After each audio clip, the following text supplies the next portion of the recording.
Good morning tout le monde, aujourd'hui on parle des 5 erreurs de débutants les plus fréquentes. Allez hop, c'est parti.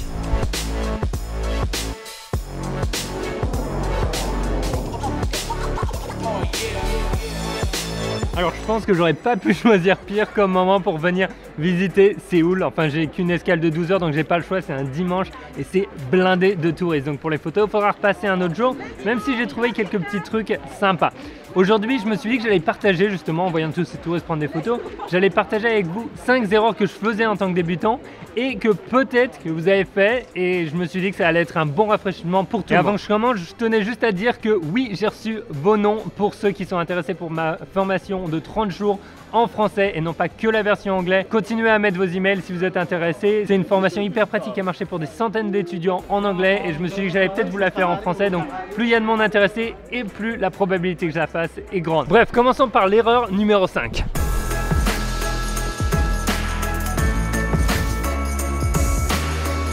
Alors l'erreur numéro 5, c'est celle que je suis en train de faire en ce moment même, c'est de ne pas choisir le moment où on va shooter. Pourquoi? Simplement parce qu'on veut être en contrôle de sa lumière, on veut être en contrôle du nombre de gens qu'il y a autour de soi, on veut savoir quel type de météo on veut avoir dans nos photos. C'est hyper important, ça fait toute la différence entre une photo qui est un petit peu ennuyeuse et une photo qui est vraiment épique avec un ciel magique, et spécialement si tu fais de la photo de paysage. Et tu vois, là je suis littéralement au pire moment, donc j'aurai jamais exactement la photo que j'aimerais bien, avec un joli soleil couchant, des nuages et puis personne dans l'image.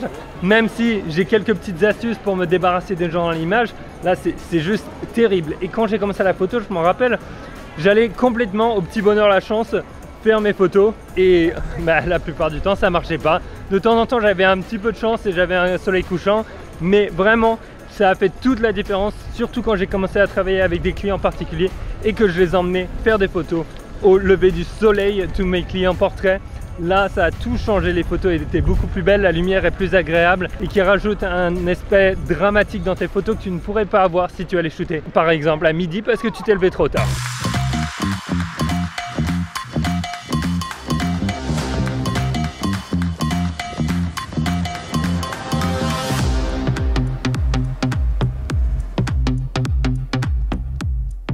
Numéro 4, c'est mon préféré. Alors, n'upgrade pas ton boîtier, upgrade ton objectif en premier. Qu'est-ce que je veux dire par ça? C'est que quand j'ai commencé, je regardais tout le temps quel est l'appareil qui me permettra de prendre les meilleures photos. Au contraire, quel est l'objectif qui permettra d'atteindre mes objectifs? C'est ça que j'aurais dû comprendre dès le début, mais bon, ça m'a pris un petit peu de temps, c'est normal, ça fait partie de la période d'apprentissage. Et c'est ce que je dis à tout le monde parce que je reçois pas mal de messages de gens qui me demandent quel appareil est-ce que je devrais acheter. Après, j'ai un réflexe de base et j'ai pas les résultats que je veux me concentrer de manière un petit peu plus intense dans la photo, je voudrais upgrader mon matos. Et ben en fait tout ce que je dis c'est garde ton boîtier et upgrade tes objectifs. Au lieu d'avoir l'objectif de base par exemple 18-55 f3.556, tu vas te prendre un 50 mm 1.8, un 85 mm 1.8. Et vraiment ce que ça a changé c'est que tu vas être capable d'avoir une profondeur de champ qui est beaucoup plus faible, tu vas avoir cet effet de bokeh qui va être magique et tu vas être capable de shooter en basse lumière tout en gardant ton ISO beaucoup plus faible, ce qui te permettra d'avoir des photos de meilleure qualité. Il faut vraiment qu'on voit l'objectif comme prendre une photo à travers une vitre. Si ta vitre elle est de mauvaise qualité, si le verre est sale, s'il ne fait pas passer la lumière de manière naturelle, et ben on va pas avoir de super résultats avec nos photos. Bref, t'as compris, concentre-toi sur les objectifs et non pas sur le boîtier. Troisième grosse erreur, c'est que je ne contrôlais pas ma vitesse d'obturation et je me retrouvais avec des photos qui étaient floues en lumière basse et je ne comprenais pas pourquoi.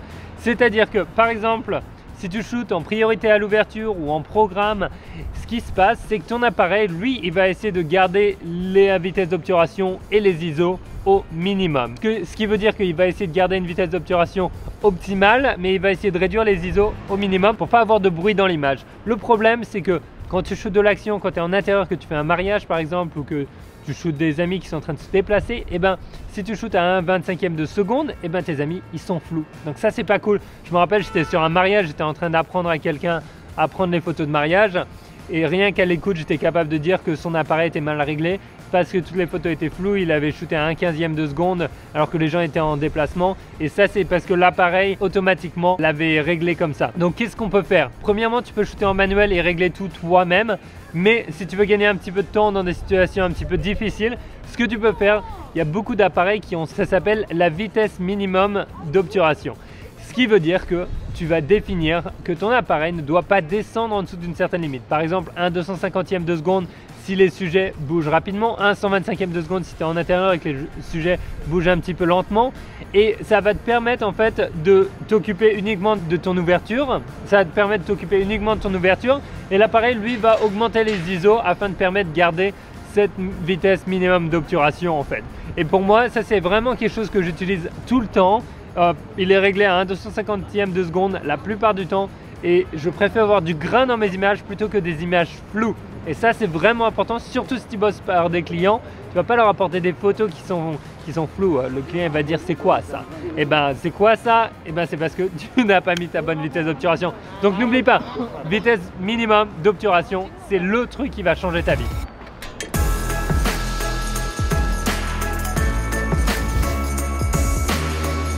Alors deuxième grosse erreur que je faisais, c'est que en fait j'essayais de mettre beaucoup trop de choses dans mes images, et ça c'est une erreur qu'on fait au début parce que surtout quand on a un grand angle, on a l'objectif de base, le 18-55, ce qu'on remarque c'est qu'on a envie un petit peu de tout mettre dans notre objectif. On a envie de montrer un petit peu quel est l'endroit où l'on est, et en fait le problème c'est qu'en essayant de tout montrer, eh ben, on ne montre rien. Plus on met de choses dans une image et plus ça va être difficile pour la personne qui regarde de savoir en fait ce qu'il faut voir dans cette image. Et ça c'est un concept qui est vraiment très important, et c'est pas que en photo, c'est aussi dans la vie. C'est-à-dire que quand tu veux faire plusieurs choses, il vaut mieux les décomposer. Donc si tu veux prendre une photo d'une scène qui est très occupée, pourquoi ne pas la déconstruire en 3 photos qui te permettent d'avoir une ambiance un petit peu différente et un point de vue différent sur la même scène. Donc par exemple, si tu es dans une rue comme ça, avec un marché ou avec plein de gens partout, au lieu d'essayer de prendre une photo large et où tu prends tout ensemble, concentre-toi sur certains aspects qui vont te donner une meilleure histoire et aussi qui vont te permettre d'avoir un feeling un petit peu plus défini sur cet endroit. Et ça a vraiment été un concept qui a beaucoup changé de choses dans ma photographie quand j'avais commencé. C'est-à-dire que quand je faisais du voyage, j'essayais un petit peu de capturer tout, et au fur et à mesure, je me suis concentré à essayer de trouver un sujet ou une histoire ou un thème que j'essaye de capturer par image. Donc si tu es un petit peu coupable d'avoir des images un petit peu confuses parce qu'il y a trop de choses, essaye ça et dis-moi ce que tu en penses. Roulement de tambour pour le numéro 1. Le numéro 1, c'est de ne pas contrôler où sa mise au point se fait. Et alors ça c'est super simple en fait à corriger. C'est-à-dire qu'au lieu d'utiliser ce que les constructeurs y mettent par défaut, qui est une mise au point matricielle ou zone qu'on appelle ça, en fait c'est de passer en single point focus. Et single point focus, c'est-à-dire que tu n'as qu'un seul point de focus et c'est toi qui décides où il va être et comment tu vas focus dessus.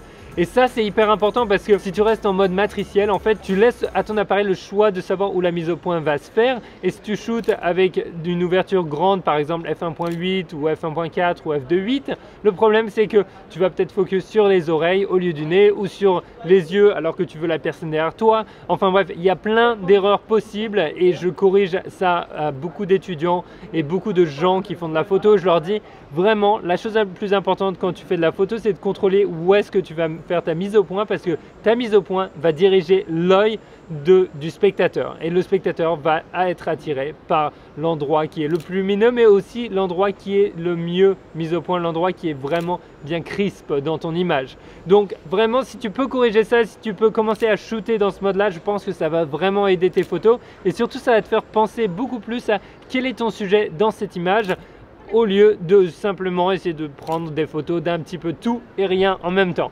Bref, j'espère que ça t'aura aidé tout ça. Là je suis à Séoul, je vais repartir pour l'aéroport, on va retourner aux États-Unis.